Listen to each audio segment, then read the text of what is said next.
Welcome to the Didi and Lital Show. Advice, thoughts, and stories from a married couple on cybersecurity, technology, and life in general. Now here are your hosts, Didi and Lital. Hello and welcome to the Didi and Lital Show. I'm Lital. Hi, Didi. We are remote again, not recording in But studio. but we are double remote now. I don't think we have ever been double remote. Yeah, we Think- usually have at least one of us in studio recording, and now we're Yeah. both zooming in. So hopefully, I'm not gonna scream in a level that is so much. When we are together in studio, we can balance each other's voices, which is a problem to balance my voice. And I realize when I'm remote, I'm yelling 10 times more. So hopefully, people's eardrums don't get completely pierced while listening to our audiocast. Yes. But that kind of gives us the thing to remind people about how to say a name in Hebrew. Ayelet always says, when people wonder Yeah. how to pronounce it, she says, "I don't say it, I yell it." Yeah, I yell it too. Yes. Always. Maybe. What's up? How's the snow in Lake Placid? So I was telling Dave in the show, I call it the New England mullet. It's basically ice at the top and slush at the bottom. So it's suck bag central. But it beats a day in the office. They need to invite you to the skiing New England podcast so you can tell them your metaphor, the mullet. Yes, the mullet. It's like it's not even fun at the bottom. But I will tell you one thing: Lake Placid does have much better facilities than any other site in New England. They even have the piss baskets. You know what a piss basket is? No. So they What? put a bag in most men urinals in Europe. They have like a shelf, so you can put your gloves so you don't pee on your gloves. That's smart. That is very smart. In Sounds most like places, you need a teacher.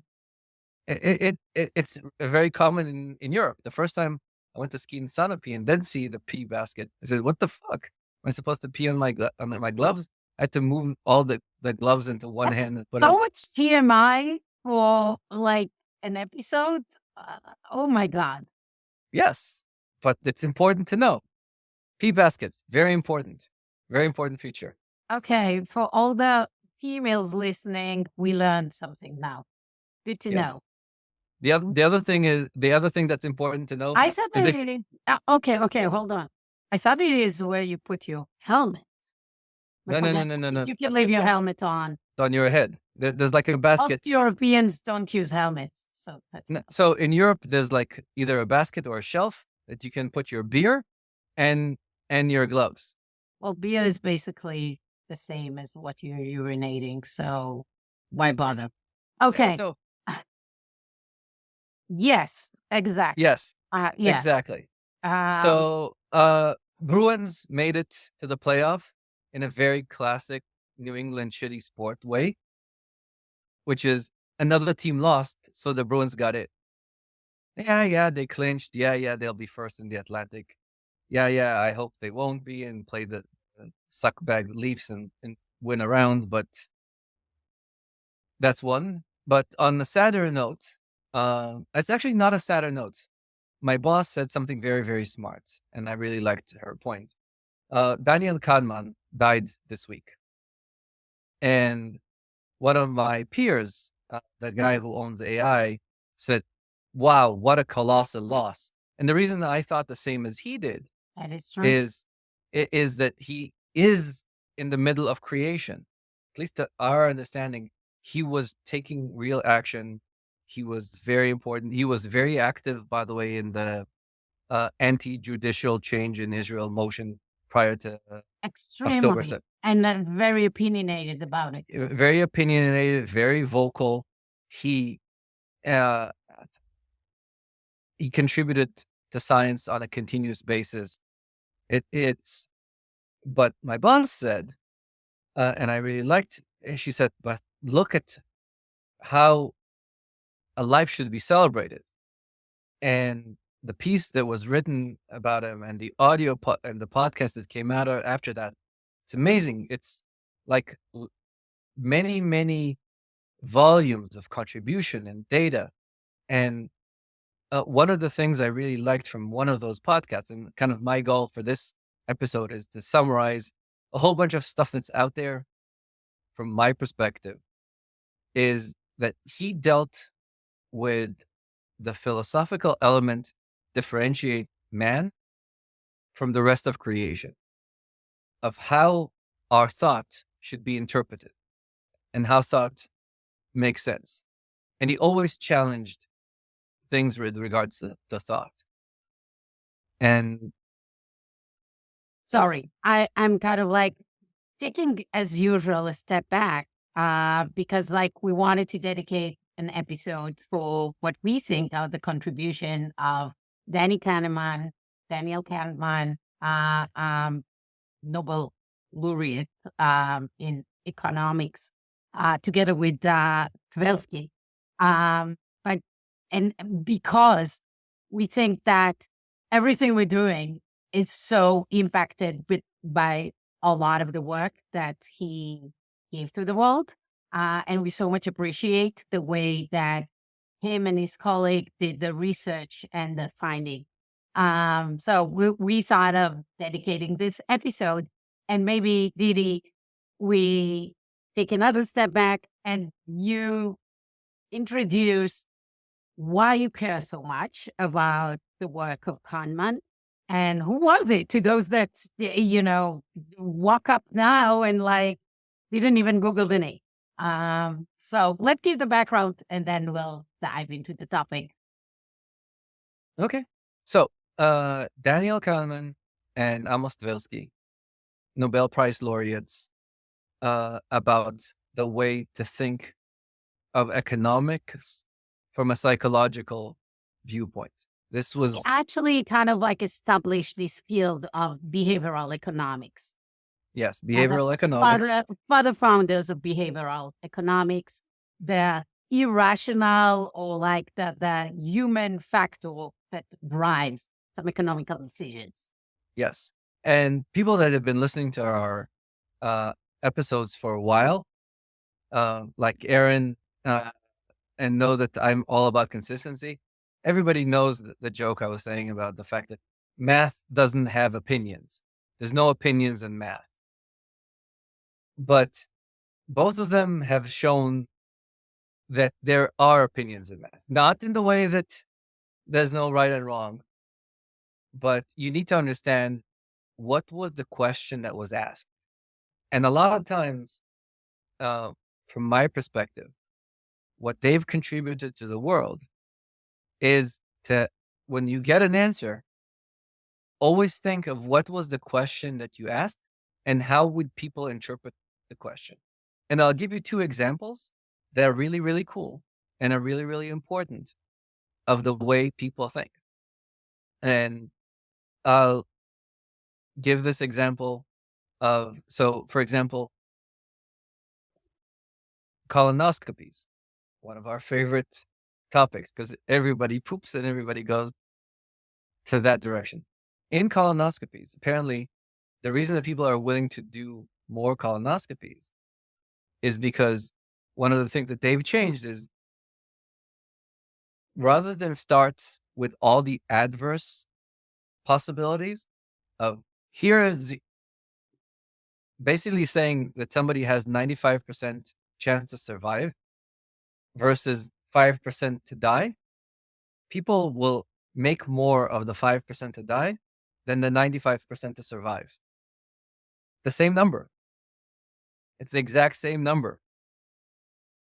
But if you present one to people versus another, they'll react. Something else. They react differently. That is actually something that we apply all the time in marketing. Yes. I remember in my days in P&G, do you say, 50% discount, or do you say half of the price or half free? Free, by the way, is the best. I think they had a lot of research around the value of free or the D value of free. When you actually promise something for free, it values diminishes versus asking for $1, which is basically almost the same. But the fact that you attribute some monetary value for something makes a huge difference. Yes. So that is Engagement cost.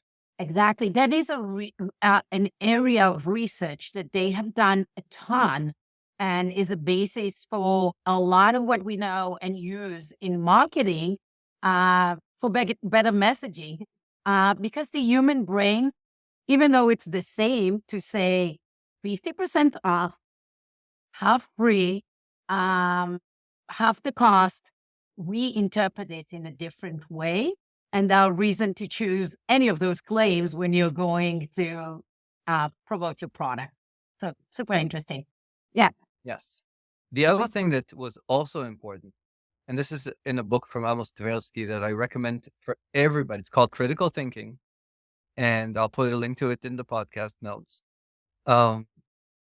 And one of the elements of what he was talking about is the Blitz in London.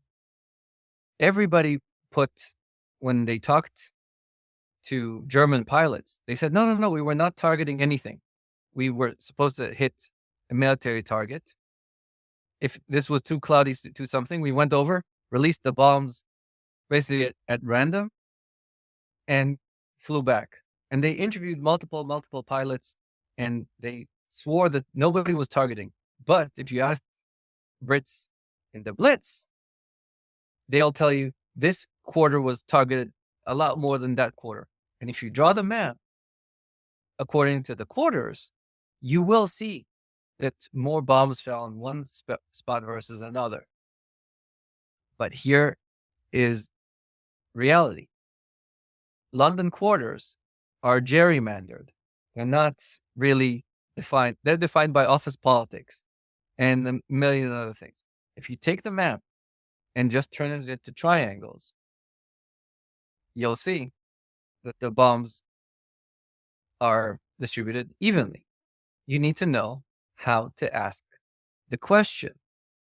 Because if you think in terms of man-drawn lines, you don't know if you basically shifted the target versus reality, which links to Daniel Kahneman's last piece of work. This is something that they started with, of the misperception of reality. And he ended up in an amazing book called Noise, which I really, really liked. And it starts with a picture of 3 targets.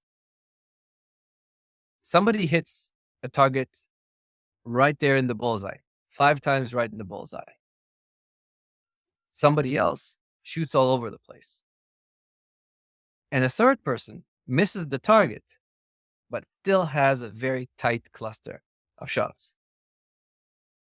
This is a very interesting thing to think about, because the person that shoots all over the place, That's that's you, but that's an easy problem. But that's an easy problem to fix. Why is that an easy problem to fix? Why is that? Because in most cases, when you think of a sniper, the way to fix this is if you're shooting all over the place, well, sometimes, nothing will fix it because you're incapable of eyesight, something. There's That's me. a limitation. But in most That's cases, me. in most cases, what the way to fix it is give somebody a rifle, give them 10,000 rounds. After they shoot 10,000 rounds, they'll hit the middle of the target almost 100% of the time. If somebody is shooting off target in a very consistent way, you need to ask yourself, they clearly have the capability to put everything in the bullseye, but they're not. This is a more interesting question to ask. Why are they consistently bad? Being consistently bad, remember, scoring a 0 on the test is just as hard as answering, as getting 100 on the test. Well, it's actually not, but it's almost as hard. You need to know the right answers to be able to consistently answer the wrong way. So he's the person that is shooting in the wrong way. Just, he has a problem. Biological, physical, by physical, something that No, makes target. it's a question that you need to ask. Why is somebody intentionally missing? Because And I think it's all coming. That's interesting. The earliest work of Kahneman is coming from him working with the Israeli Air Force. He was assigned at the beginning of his career to work with cadets during flight school, which gave him tons of information because during flight school, every step basically that they're taking is measured. He could ask so much questions on the data of who would, that the whole idea was, how can we better predict who would actually finish the course? What are the indicators of success? I think our friend Angela Duckworth is actually using some of this information and some information that was done on cadets in West Point about what makes those people successful. And it all comes to that. There's a lot of things, and please read about it. She found out that in both work on Israeli Air Force flight school, those that go through those and those that go through West Point, it's grit that actually is the best predictor for success. It's not about, the physical conditions. It's not about the actual capabilities to fly in the simulator or about how fast they run or whatever. It's all about how much they're greedy, they're capable of not giving up and staying again and again and improving their work. And he used so much data to define it and to see it and prove it. How super interesting. And I think this is where all his work is coming, is understanding of what it takes for a human being that goes through a long period of training and it is being measured on so many aspects to actually finish a very rigorous training and be successful in it. And I think it teaches us a lot. I think that's kind of like inspires me a lot in what I'm looking in hiring. For me, the best predictor for somebody's success at work, and we talked a lot about it, is your willingness to seek, learn, improve, do the hard work, not look for shortcuts, and basically do the job. So I like that. yeah, I also, one of the things that I like best, I like the how his book is called, Think Fast, Think Slow Fast, Think Fast Slow. You correct me with the right name, Didi. Thinking there's fast, Google slow. there's Google for that. There is this whole concept that we have two very distinct way of thinking. There is the basic thinking of our autopilot, which is 90+% of the day. We're on autopilot. We don't need to think. And that's healthy for us. The fact that I'm getting from my home to the other day, I was driving Omri to the gym, but actually I dropped him at Russian School of Math because I was on autopilot and I just, I went, I was on the phone and I dropped him to that point and he was like, "What are you doing?" And I was like, "Oh, we're not going to the right place." He was like, "You're dropping me at the gym. Why are we at RSM?" Well, it's the same place, basically. It's on the same block. But we need to be aware of it because, for example, this behavior is the one that causes parents to forget the babies in a car on a hot, sunny day and make them boil, unfortunately, to death, because 90+% of our behavior is automated. We are robots. This is our brain's ability to actually not work hard. I don't know if you know, that's an evolution because most of your caloric intake over the day is being taken by the brain. So your brain is actually trying to think as little as possible and find the path of least resistance without thinking. This is also, by the way, why we have all those biases. That's how we made biases the most terrible thing on earth. Yes, it's not nice to admit, but the reality is that biases are the most important thing for our um, ability Psyche. not to extinct in the jungle. So whenever we see something that looks like a big animal, we start running. We don't think, we Yes. don't stop. We see a threat, we go away. That's a bias. We don't pause. That's why stupid people are more common than smart people, because the Rons of the world would think, is this a tiger? Is this not a tiger? Well, the dummy will run away and Ron will be eaten. Tiger. Yes. Or I need to go away. So the thing is, first, we need to appreciate our brain activity, our brain ability to think fast and do all those calculations for us, like a crazy chat GPT that doesn't need anything. It just goes. It makes our life easy. It also, that we use that now for all those theories of trying to fight it and come up with courses of teaching us to not be biased.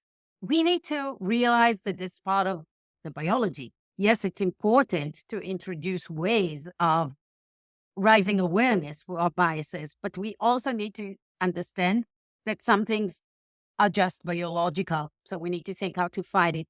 On the same note, there is the other small percentage, which is deep thinking. What happens to your brain when you need to solve a hard math problem, and how much this is tasking, and how much we need to do more about that. And we need to think about how much all these automated things that we're doing, and I'm the first one to admit this is detrimental to my focus and our ability to do all those notifications, being addicted to social media, checking our phone, checking our WhatsApp. It's actually the things that make us not even being able to do the 1% of deep thinking that we want to. So I find it so nice from time to time to just walk and not touch my phone and not have all this automated thinking pop up to my brain so I can actually think. And that's something that made me kind of realize after and it's not things that are discussed by Kahneman, but it's kind of like my interpretation of the thinking slow and fast. And we need to think all the way, all the time, of how our brain is actually working. I love this part of his work. Yes. Let's think of how can somebody that wants to learn from somebody wise implement this in our jobs in the tech industry. If you need to bring some lessons to somebody about your learnings from Kahneman, what would like 2 or 3 advices that you'd bring to somebody that works in marketing? I'll talk about engineering. You'll talk about marketing. Or we can switch it, because as you know, I can talk with absolute certainty about shit I have no idea about. Well, for me, your point about being data driven, but not just data driven, but actually asking the right question. I think we talked a lot about in marketing having sometimes the wrong measurements, or the wrong measurements that are not really the right indicators for the business. When I'm thinking about Kahneman and Tversky and the ability to realize that when you ask people different questions, you get different results. It's really easy to introduce biases into what you're measuring because of the way you measure or the way you're asking a question. If you're doing a certain survey, the way you ask the question actually makes the results. Everybody that is in the business of serving knows that you are always introducing biases when you survey people. The bunch of biases that, the order of the questions preempt already and make you implement already some ideas about what's coming next. So you need to think about all these things when you're doing marketing, when you interpret data and make business decisions. Um, I think we are using kind of industry standards and just follow them to the script, and it not necessarily serves us. So that's something to think about, being critical about the methodologies, being critical about how we interpret the data. Let's give you one and we'll do some ping pong about other ideas. So a lot of times as product managers, CTOs, engineers, we bias the answer with the question. And I'll give you a clear example. Right now, we're talking about remediation in XDR. And if you ask the customers, the SOC analyst, do you want to be able to remediate from this tool? The answer will always be yes. Yes, of course I want to remediate. You ask him, he say yes. Why would he say no? Exactly. Go on. The real question should be, can you remediate in your day-to-day job? How do you remediate today? What's the remediation for you today? What are the processes that you have to do? Because a lot of times the SOC analyst will really want a button to say, I want to push a button that locks down everybody, kicks off everybody, or I want an automated process that kicks out everybody. And they don't actually think through, well, what happens if you're the SOC analyst in Cisco? Do you want to automatically, delete G2 or Chuck's emails? No, you don't. That's a career limited automation. In a Automation lot at of that level is always career limiting. Yeah. Exactly. Another thing that is possible is you would really want to have the ability to do this, but you're not the owner of the system that does these things. The person that actually owns the system is IT, and they'll politely go tell you to go fuck yourself because you're not getting these permissions. All you can do is open a ticket. So describing what is actually happening today is a really important thing. Of don't bias the answers with the questions. Think, are you asking the right questions? But think also, of, are you biasing the answers based on the questions? Because a lot of times we ask the questions that we hope to know what the answers are, versus asking a quizzitive question in an open-ended way that will allow for the right answer. The right answer not being what we're looking for, but which actually describe and allow us to learn more about how to do things.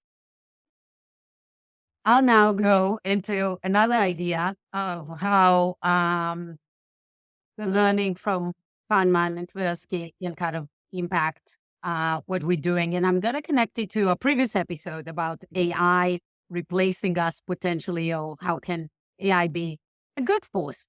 So the way I'm thinking about it is AI is actually going to replace, and is already replacing, a lot of those automated functions we're doing. But we still need to do them because we're the one to operate the machines. We're the one, like, take, for example, self-driving cars versus you driving. 90% of your self-driving is actually an automated thing that you hardly think of. You get in the car, you start it, you start driving. When I'm thinking about what is the right balance between AI versus human operated actions, this is exactly that. AI is probably there to take over those things that we are doing in an automated way, and do it faster, and take over, reduce maybe the problems that we have, the mistakes that we're doing. So make it better, self-driving cars. But we are much better than any machine with the deep thinking, with the creativity, when we need, to gets our brain to work and connect the dots in a way that the machine wants, and to react to at extreme situations. So this Black is swan events. I wouldn't call it extreme. Black swan events, machines like will not be able to deal with the black swan events. exactly because they weren't trained on the data, and human beings can deal with the unknown. So you always will want to have the people as the co-pilot, the driver, the whatever, the one to actually come and control when the rare things show up, when shit hit the fan. So that's kind of like we already have these two types of brains, and that's what we do. When you actually needs to hit the brake in the car because the kid just dropped the ball in front of your car, your other type of brain, gets into mode, and you kind of like realize it's not the autopilot anymore. This is the kind of like AI versus human beings. And that's how I think our interaction. So kind of like when I'm thinking about what will be the future. What I else? think what else? I'm going back to the noise element, Mhm. the way I started. When you hire, a lot of times people think they look at missing the target in a scatter and missing the target precisely as the same deviation. Because when you hire, when we see the person that can put everything inside the target, it's a really easy hire. But in a market where when you're willing to relax from perfect, understand what are the things that are correctable and what are the things that are very expensive to correct. And What it's is true also. possible and what is you cannot think. Exact, It's done. exactly. And it's the same thing in terms of sometimes it's really easy to understand the high value things that you would like to deliver. But sometimes something that's a little less valuable is much, much cheaper. Yep. Understanding the eventual kind of quantitative delivery of doing the matrix.